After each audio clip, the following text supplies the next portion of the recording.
So yun, what's up mga kablagi? Ayan, ito po yung panibagong imbensyon na nakita ko dito sa pinakang Facebook.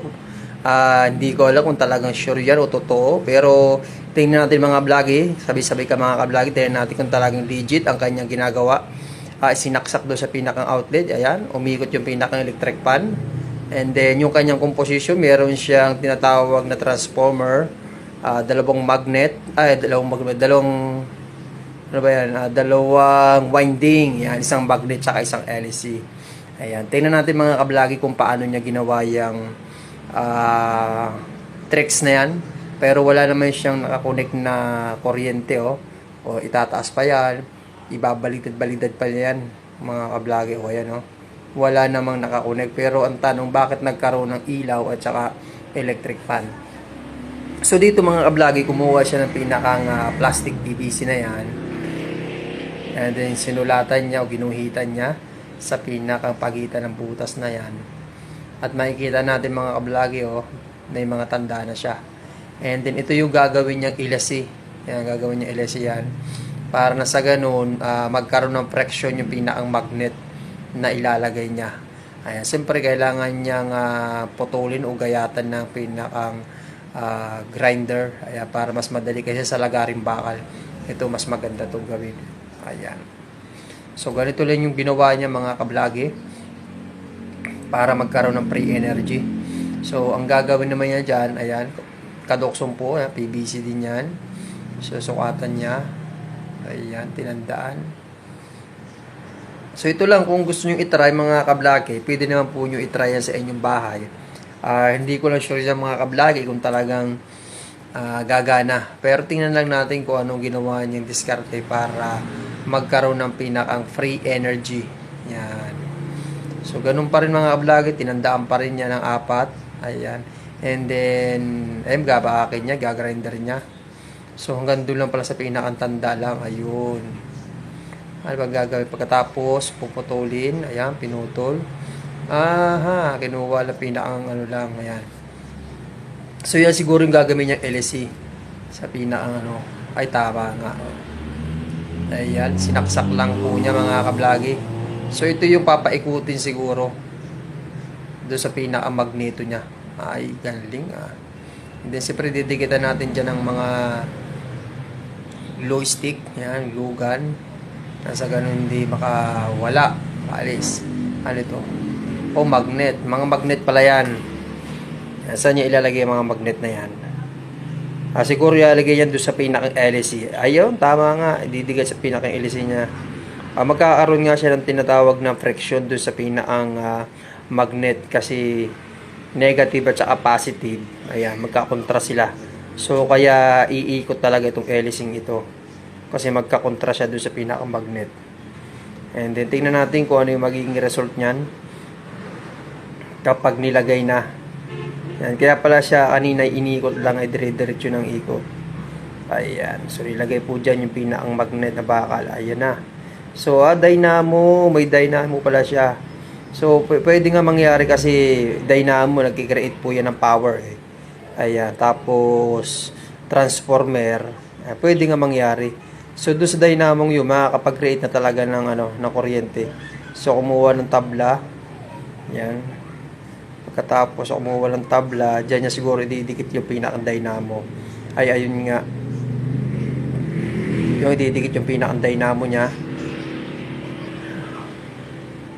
Para maging matibay, kinatam. At bubutasan para magkasya yung pinakang ng dynamo dyan. Okay.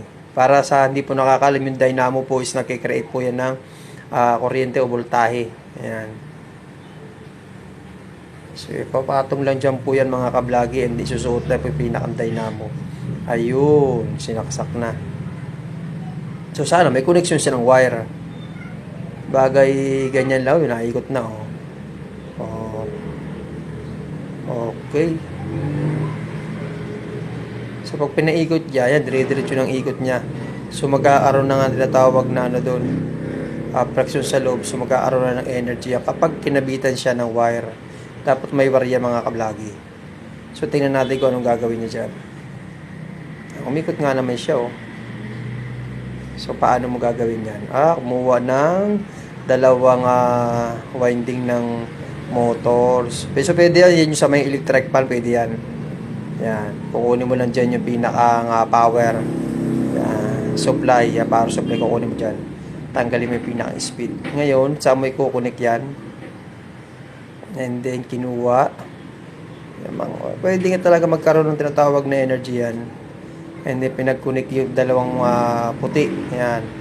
Tsaka ito. Okay. Tapos,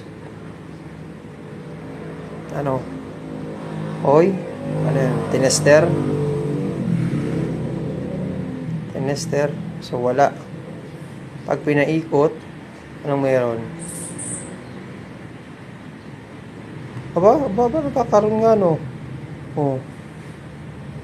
Mahusay, magaling ano. So, anong kasunod natin yan? Gagawin yan ay ilaw. Okay, mayroon nga, oh. Oh. O, lumiliwanag dahil nga mayroon tinatawag na ano, na friction.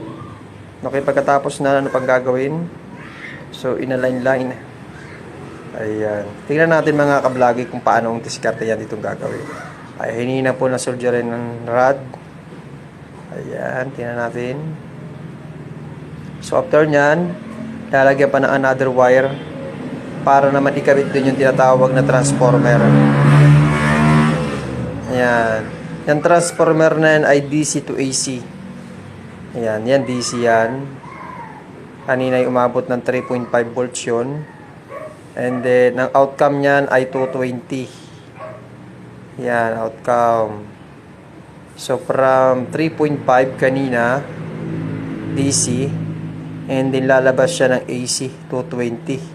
Ayan, ito yung pinakang outlet niya na niko-connect doon sa pinakang power transformer. Ayun. Kinabit na. So, tingnan nyo mga kablog yung diskarte niya nito, oh. So, pwede talaga siyang magkaroon talaga ng kuryente. Ayan, dahil sa transformer at saka sa pinakang dynamo na yan. So, sa dynamo niya, friction po yung magpapaikot dyan.